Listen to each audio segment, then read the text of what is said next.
Bismillahirrahmanirrahim. Assalamualaikum warahmatullahi wabarakatuh. Alhamdulillah wassalatu wassalamu ala Rasulillah wa ala alihi wa sahbihi wa man walah. My name is Dr. Muhammad Dasuki bin Muhammad Sirajuddin from Academy of Contemporary Islamic Studies, UiTM, Shah, Malaysia. Here I would like to present my paper for our International Conference on Contemporary Islamic Studies, ACIS, 2021, and my paper is entitled Tayyib from the Perspective of Quranic Thematic Analysis, Proposing the Divine Insights as the Best Practice for Global Halal Industry. So as we know that the global halal standard and regulation is among serious concern among the halal policy makers across the globe. Some of the scholars consider Tayyib as a new trend, marketing opportunity, and added value factor for the current halal food market instead of Tayyib. So what has happened actually, that the revised, in the context of Malaysian standard, that the revised main Malaysian halal standards such as the latest MS 1500 and also all the MS 2400 that dedicated for halal supply chain has removed all the tayyib term, assuming that it is embedded within the halal concept, even though there are still room for critical argument need to be considered. So therefore, this article is highlighted in the context of this conference in order to offer more critical analysis on the idea of tayyib itself. We move on to the second part of this presentation. It is on the methodology. So in terms of methodology, this article has employed content and document analysis method in order to look for any presence of word from the Quran or phrase or concept in the text. And in this context is the text of the Quran, and also endeavors to understand the meaning and relationship between those words and those phrases.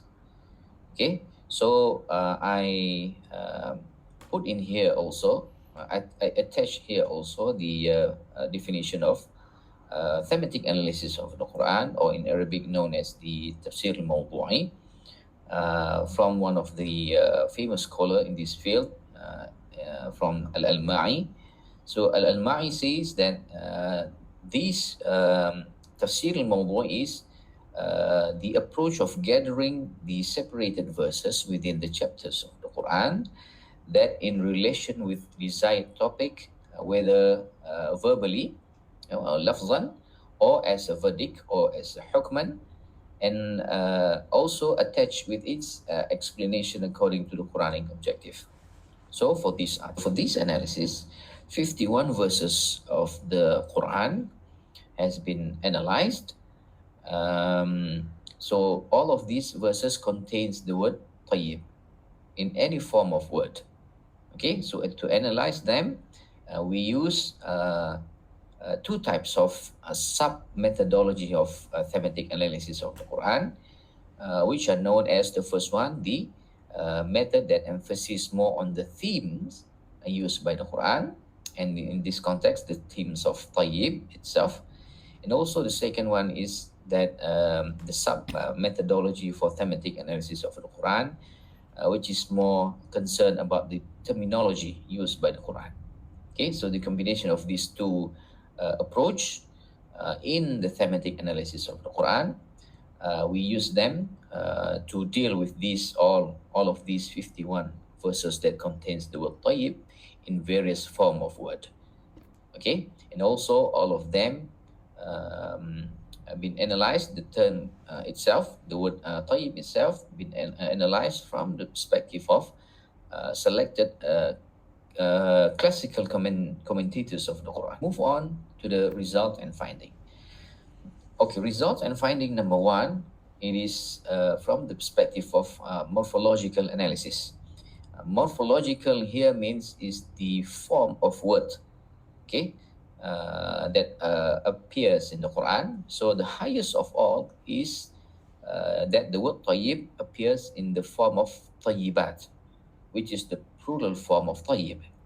So this word, which hold the same meaning of standard of sustenance that granted by Allah Subhanahu wa Taala to His servant, and most of them are dedicated for the children of Bani Israel.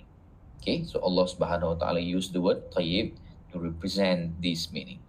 Other than that, the word occupies the meaning of good for almost anything, okay, including such as clay, soil, man and woman, offspring, and so on. Okay, and then some of these verses appears in the same subject but with different form of word, such as good character emerges in the form of word tayyib, taba, tibna, tibtum, and so on. It depends on where the word is being used. That is the result and finding number one. We move on to the result from the contextual analysis. So this contextual analysis is done to scrutinize how the Quran used, what are the contexts that the Quran used particular word, and in this context, the word tayyib. Okay, so all 51 verses, they are scattered within all 14 major topics in the Quran. And then the topic related to the law of the Quran occupies two, and that is the law of miscible and prohibited, and the dietary law.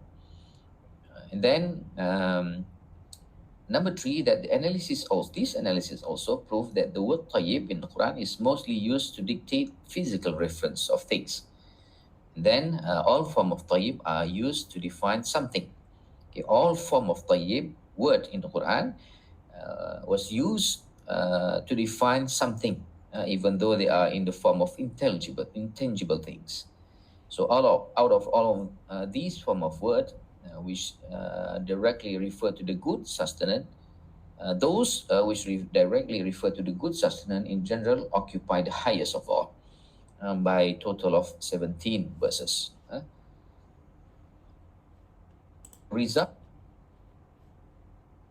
And then this is the final result and findings in the context of divine criteria. So this is the conclusion that come from my analysis, that the word tayyib in the Quran has been interpreted by all of these scholars, and we could see how the tayyib has been formed by these, what we considered as the divine criteria. Okay, criteria number one is non-najis.